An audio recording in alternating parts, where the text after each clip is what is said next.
ہمارے ہاں بڑے بڑے سمجھدار لوگ نفسیاتی ہو جاتے ہیں، بڑی بڑی سمجھدار خواتین نفسیاتی ہو جاتی ہیں، میری ساس باتیں کرتی ہے، میری نند باتیں کرتی ہے، مجھے فلانا باتیں کرتا ہے، مجھے فلانا۔ بھائی باتیں، جس کے منہ میں زبان ہے اس نے بات تو کرنی ہے۔ اب آپ نے کیوں یہ دعویٰ کر لیا ہے کہ آپ اتنے اونچے چلے جائیں کہ آپ کو بات ہی کوئی نہ کرے؟ کیا حرج ہے اس میں؟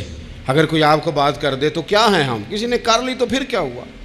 اس کا اتنا اثر قبول کرنا کہ ساری رات سونا ہی نہ، پریشان ہو جانا۔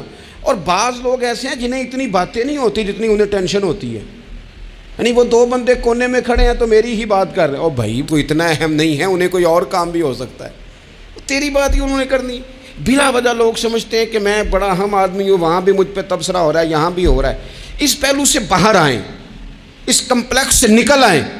ابن حزم کہتے ہیں کہ مصر میں ایک تاجر بڑا کامیاب ہو گیا تھا، بڑا کامیاب تاجر ہو گیا۔ تو زندگی میں جتنے لوگ بھی کامیاب ہوتے ہیں ان سے حسد ہوتا ہے، اس سے بھی اس کے ارد گرد کے لوگوں نے حسد شروع کیا۔ اب تاجروں نے پلاننگ کی کہ اسے خراب کیسے کرنا ہے۔ وہ ایک دن اپنے گھر سے نکلا، سفید کرتا سفید پگڑی باندھ کے باہر۔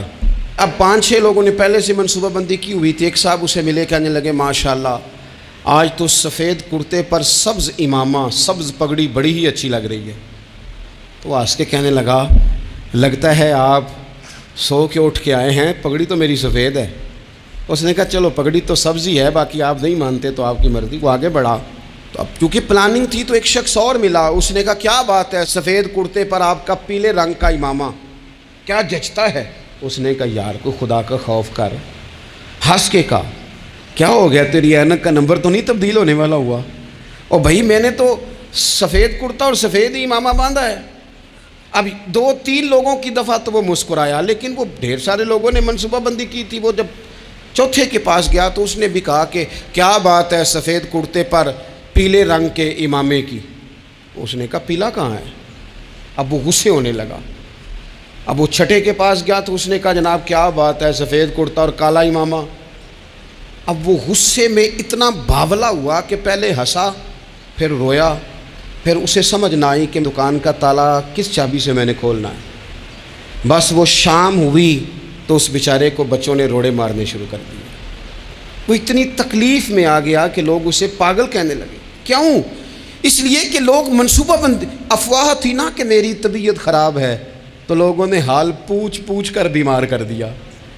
لوگوں کی باتیں، لوگوں کے تبصرے، لوگوں کے کومنٹس۔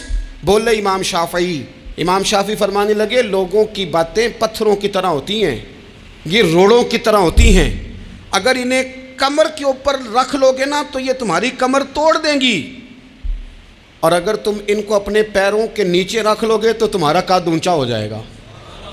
بس دنیا میں وہ لوگ پریشان ہوتے ہیں جو لوگوں کی باتوں کو کندھوں پر سوار کر لیتے، جو پیروں کے نیچے رکھے، جو پاؤں کے نیچے رکھے ان کا قد۔ وہ پرانے زمانے میں نا عارف رومی رحمۃ اللہ علیہ فرماتے ہیں کہ ایک بیل گائے گر گئی تھی کنویں کے اندر، اب وہ لوگ اس کو نکال تو نہیں سکتے تھے، تو انہوں نے اس طرح کیا کہ مٹی ڈالنی شروع کر دی کہ اب بدبو آئے گی، پریشانی ہوگی، تو اس کو بند کر دیتے ہیں، اندر ہی کنویں کو کنواں نئی جگہ پہ کھود لیتے ہیں۔ انہوں نے جب اس کے اندر مٹی ڈالی نا تو وہ گائیں جو تھی وہ مٹی جھاڑ کے تو مٹی کے اوپر آ گئی۔ انہوں نے پھر مٹی ڈالی تو وہ تھوڑی اور اوپر آ گئی، اور مٹی ڈالی تو اور وہ مٹی ڈالتے گئے اور گائیں وہاں سے کنویں سے باہر آ گئی۔ لوگوں نے دفن کرنا چاہا، وہ باہر نکل آئی۔ اور میرے بھائی لوگ بھی اپنی باتوں میں دفن کرنا چاہتے ہیں، لیکن یاد رکھنا جو چمکنے والے تھے وہ چمکتے ہی رہے، جن کو اللہ نے عزت دی تھی ان کی گھٹائی کوئی نہیں سکا۔